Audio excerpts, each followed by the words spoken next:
Welcome to the Messy Truth. Welcome to the Messy Truth. I'm Van Jones. Now, look, today was a crazy day, even by Trump's crazy standards. Okay, we had Sean Spicer in the briefing in a scene that really just could have been Saturday Night Live. I mean, you just take it, tape it, play it on Saturday. We had a Senate Intelligence Committee where basically they called the President of the United States a liar over his wiretapping claims, which apparently are totally phony. And then we got our first look at the Trump budget, which basically just drops a bomb financially and economically on Trump's own supporters. So look, tonight you're going to need some inspiration and some love, and so you're going to get it because later tonight we're going to have on this stage a living legend. Kareem Abdul-Jabbar will be here later tonight. So don't worry, it's going to be all right. But first, we're going to welcome to the stage one of President Trump's top supporters in Congress. We got a long list of issues we want to grill him on, and we got this wonderful live audience to help us do the grilling, so that should be fun. But look, let's just take a step back, big picture. When you look at this horror show of a budget, and you combine that with the health care plan, there's really only one conclusion I can come to. The messy truth for Donald Trump's voters is that Donald Trump has already been captured and co-opted by the very same D.C. insiders that he ran against.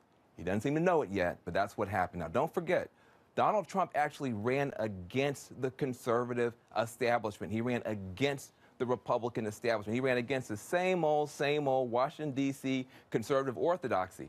And he did crazy stuff. Look, he said, I'm not going to touch any popular programs.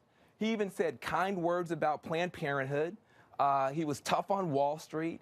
He promised insurance for everybody, all right? Now, that's the Trump I was terrified of, okay? That's the guy that had me screaming to Democrats, this dude can win because he's going against the orthodoxy. And guess what? The Republican voters actually loved it. They helped this guy run over 16 or 17 establishment Republicans because they wanted the new populist stuff. Well, guess what, Trump voters? Got bad news for you. That same orthodoxy that Trump ran against today, that is Trump's only agenda in the White House, 100%. What am I talking about?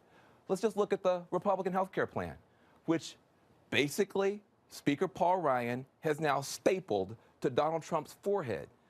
But Donald Trump didn't run promising he was going to push 20 million people out of the health care system. That's what Paul Ryan's bill does. Trump didn't say that. Trump said, I'm going to take care of everyone. Remember that? I'm going to take care of everyone. I'm going to make sure everyone has insurance. But the establishment, they said, no way. So they flattered Trump. They went golfing with Trump. And then they switched his populist agenda for theirs. Now, you look at that health care plan. You look at that budget.